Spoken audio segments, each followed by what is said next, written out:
বাংলাদেশকে পৌঁছাতে গিয়ে দেখবেন যে এক সময় মানে ইন্ডিয়ায় পৌঁছা গেছে। কারণ এরকম একটা মেন্টাল সাংবাদিক থাকে কিভাবে? সে সাংবাদিকতার যোগ্য না, তার মধ্যে যে সাংবাদিকতার যে একটা ভাব থাকে, এরকম কোন ভাব তার মধ্যে নাই। আমার মনে হয় তার মধ্যে ফানি ভিডিও করার খুব উৎসাহ আছে, যার জন্য উনি দেখবেন শুধু লাফাই। হ্যালো গাইস, আসসালামু আলাইকুম, welcome to my new another video. তো সবাই কেমন আছেন? আশা করি সবাই ভালো আছেন। তো চলে আসলাম আরেকটা ভিডিও নিয়ে। তো ভিডিওটা হচ্ছে ইন্ডিয়ার এক মেন্টাল সাংবাদিককে নিয়ে। আপনারা অবশ্যই জানেন যে ইন্ডিয়ার এক মেন্টাল সাংবাদিক আছে যে শুধু বাংলাদেশকে নিয়ে ভিডিও বানায়, মানে বাংলাদেশকে পচানোর চেষ্টা করে। তো উনি এরকম ধরনের কিছু ভিডিও বানায় যে ভিডিওর মধ্যে কোনো ধরনের লজিক নাই। মানে ভিডিওর মধ্যে যে বিষয়টা নিয়ে উনি ভিডিওটা বানায় বাংলাদেশকে নিয়ে, এর মধ্যে কোনো লজিক নাই। ভিডিওটা দেখলে হাসি পায়, মানে কি বলবো, এত পরিমাণে হাসি পাই। আমার যা মনে হয় যে তার মতো এরকম বড় সাংবাদিক মানে সাংবাদিক হয় কিভাবে, তাকে সাংবাদিক হিসেবে মানে সার্টিফিকেটটা দিচ্ছে কে? আমার তো মনে হয় সে হাল চাষের যোগ্য।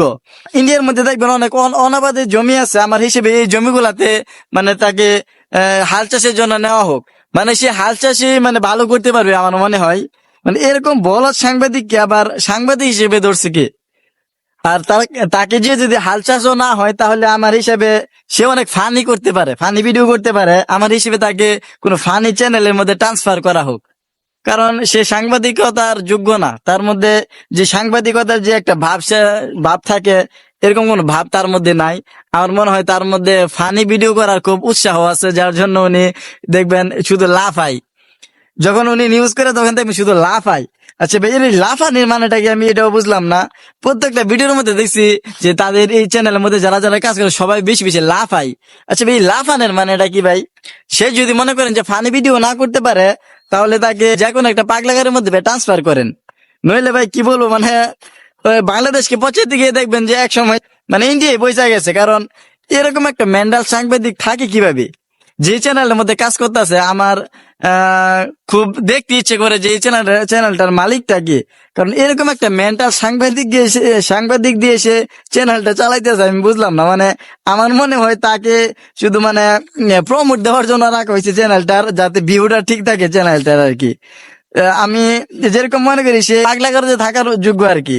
তাকে এই নিউজ প্রেজেন্টার থেকে পাগলাগারদের মধ্যে ট্রান্সফার করা হোক, এটা আমি ইন্ডিয়ার কাছে জোরদার দাবি জানাচ্ছি। তো আমার আমার এই দাবিটা আপনারা একটু বিবেচনা করে দেখবেন, তাকে ভাই এই নিউজ প্রেজেন্টারের মধ্যে না রেখে তাকে আপনারা পাগলাগারদের মধ্যে ট্রান্সফার করেন। কারণ এরকম পাগল যদি বাইরে থাকে, তাহলে আশেপাশের এই পাগলামির রোগটা ছড়িয়ে যেতে পারে। তো আপনারা একটু কেয়ারফুল হয়ে যান। তো কি বলবো ভাই, যারা ভিডিওটা দেখতেছেন, এতক্ষণ ভিডিওটা দেখার জন্য সকলকে ধন্যবাদ। সবাই ভিডিওটা লাইক, কমেন্ট এবং শেয়ার করবেন। তো সকলকে ধন্যবাদ। আসসালামু আলাইকুম।